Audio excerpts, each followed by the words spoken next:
Hi everyone. Once again, welcome to SJ's classes. This is the seventh poet and poem that I am to deal as part of my lecture series on Malayalam literature and English translation. In this video lesson, I will give you a very short introduction to the poet Balamani Amma, as well as the poem, the story of the axe, and I'll also discuss the first few stanzas of this poem. Let's have a look at the biography of this poet as well as her literary contributions. Balamani Amma was born on the 19th of July 1909 in the village of Punneyurkulam in Thrissur district. I hope you are familiar with this place, Punneyurkulam, because this is also the birthplace of the famous Malayalam poet Kamaladas. I'm sure you have come across this name, this poet, and probably many of her works. Balamani Amma was a famous Indian poet and a prolific writer known for her writings in Malayalam. She was often described as the voice of piety and tenderness in Malayalam poetry, and this earned her the title the Poetess of Motherhood. Balamani Amma did not have any formal schooling. Her maternal uncle's books helped her, and she was influenced by the poet Vallathol Narayana Menon. She also learned English and Sanskrit with the help of private tutors at home.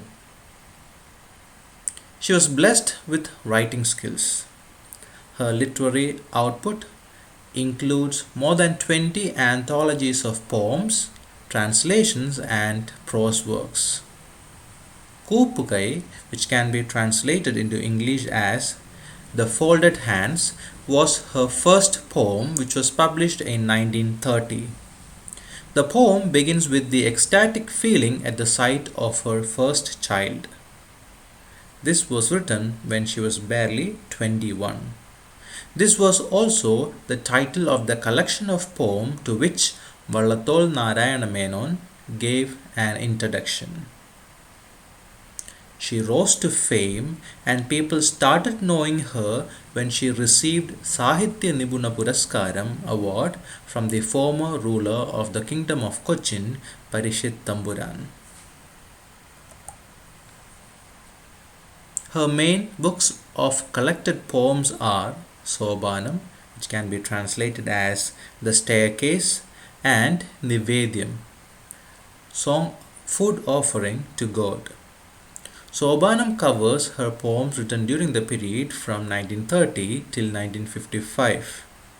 Nivedyam, the second collection, begins with Muttashi, which can be translated as grandmother, written in 1959, and terminates with Nivedyam, the poem, which was written in 1986. These two collections cover her poetical works during the time span of more than half a century. Let's also look at some of her other popular poems. Kudumbini, Dharma Margathil, Stri Hridayam, Pravanguram, Bhavanayil, Unyalinmel, Kalikkotta, Velichathil, Avar Padunnu, Pranamam, Logandarangalil, Muttashi, Mazhuvinda Katha, Veyilarumbol, Amrudangamaya, and To My Daughter are some of her other poems. Though the early poems of Balamani Amma are by and large on the themes of maternal love, the description of her as a poet of motherhood is only partly true. This is because her later poetry is seen to articulate more complex human concerns. She is also now understood as the woman poet who, for the first time in Malayalam, fought her way into a world that was so long dominated and controlled by male writers. So there is also a history of struggle hidden behind this author's biography.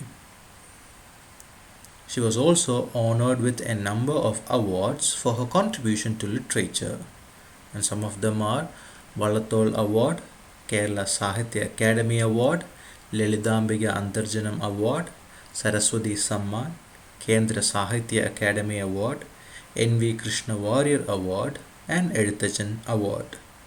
She also received India's third highest civilian honor, which is the Padma Bhushan. This literary figure died in 2004 in Kochi at the age of 95. So that is a short introduction to the poet. Now we'll move to the poem, The Story of the Axe. Let me also give you a very brief introduction to this story, as this poem is based on a mythological figure.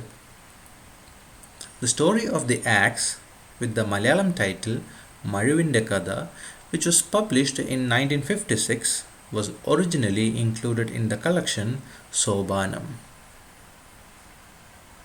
It is unique and somewhat different from Balamani Amma's other poems in that it is an attempt to retell from a new perspective the story of Parashurama, the sixth avatar of Vishnu in Hindu mythology and the legendary founder of Kerala.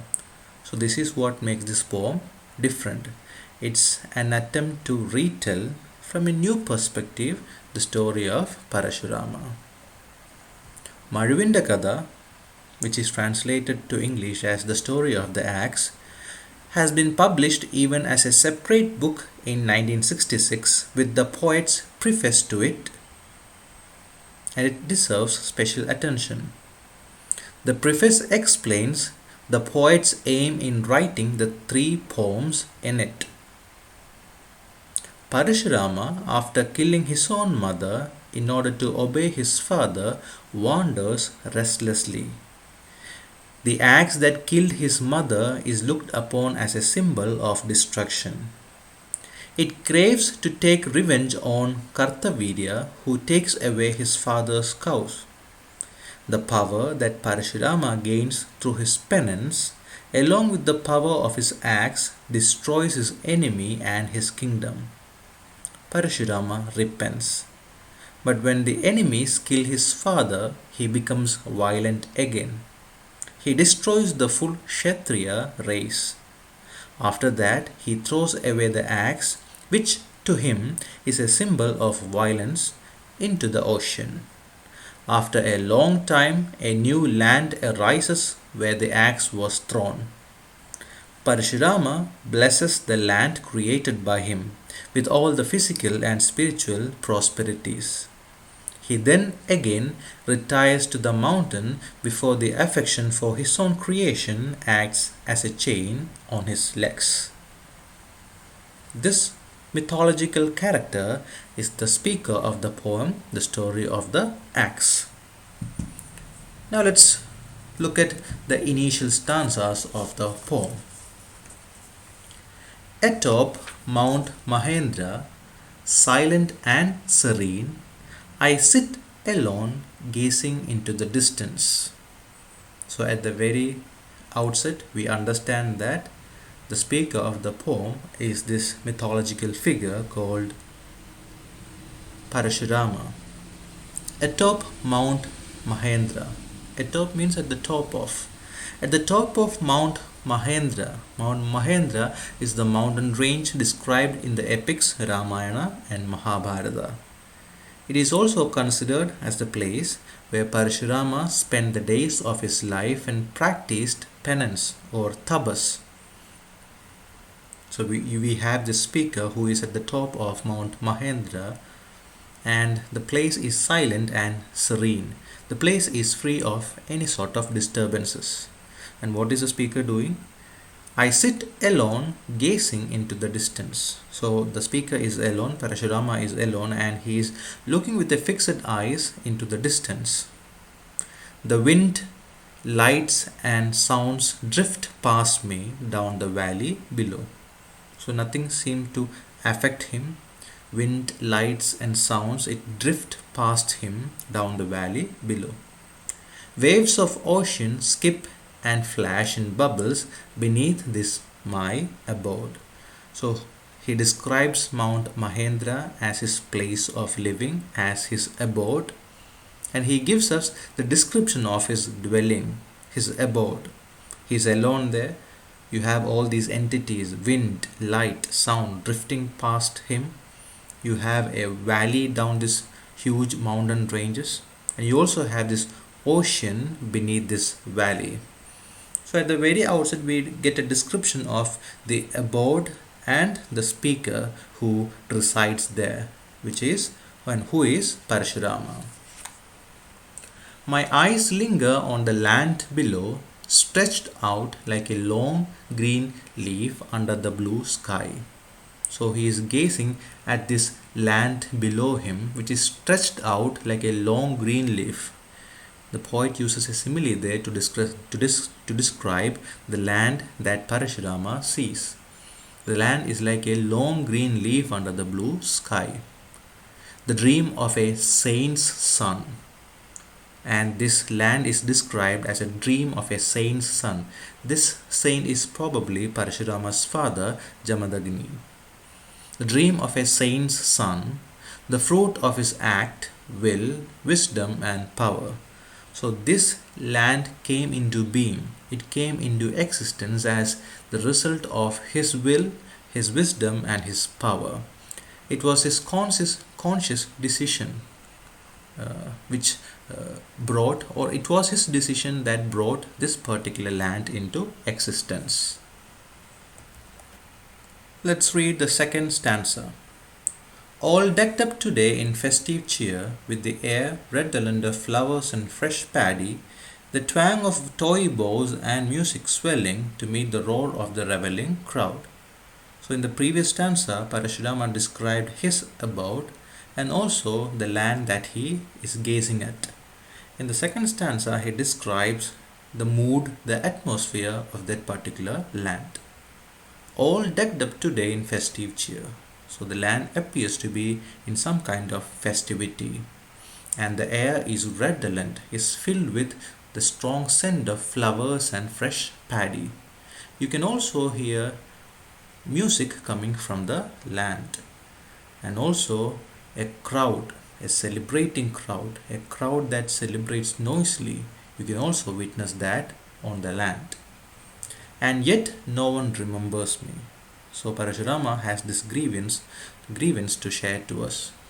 It's because of I that this particular land and people came into existence, but no one remembers me. Not me, as well as the acts that created them, their land, and destroyed me. So no one remembers either me or my acts. In the beginning, when mammoth creatures made merry in the sky, the earth, and the sea, when gods came and paid respects to men sinless in forest, where the smell of burning chamada and a divine soulful peace enveloped the air, I was born in a hermitage as the darling son of austere Jamadagni, and brought up in the honest Kshetra culture of mother and the sagely culture of father whom I worshipped. So here in this stanza, Parashurama talks about his birth, his family, his race, his existence, all those past things. He says, in the beginning, when mammoth creatures, mammoth means huge creatures, made merry in the sky, the earth, and the sea. So initially there were these huge creatures that roamed around on the earth, in the sky, as well as in the sea. And it was also a time when gods came and paid respects to men sinless in forest, those sages who went to the forest to conduct penance, tabas. So gods used to visit them. Where the smell of burning chamada, chamada is a wood that is used for fire rituals, used by sages to commit fire rituals. Where the smell of burning chamada and a divine soulful peace enveloped the air. So unlike The present time, earlier there was this divine, soulful, peaceful air which enveloped these areas, these places where these sages and hermits lived. And there I was born in a hermitage. Hermitage is the home of a hermit or a sage, what you call whom you call someone whom you call as a sannyasi. And he was born as the darling son of austere Jamadagni. Austere means to live a life which is completely free of luxury, or having a plain appearance. When you don't have all those adornments, embellishments on you, you can call yourself or describe yourself as a austere person or having an austere appearance. So he was born as the darling son of austere Jamadagni, his father, Parashuraman's father. And he was brought up in the honest Kshetra culture of mother. And as you know, Parashurama's mother is Princess Renuga. So his father was a sage and his mother was a Kshatriya. So he was brought in a mixed culture. So he was brought up in a Kshatriya culture as well as the sagely culture of father. And he worshipped his father. I meditated under the trees in the ashram from where the world looked like a shaded valley.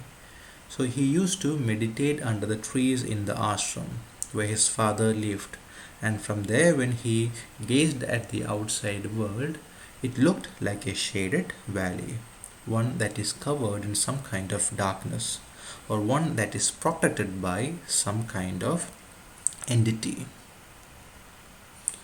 So I wind up this video lesson at this particular point.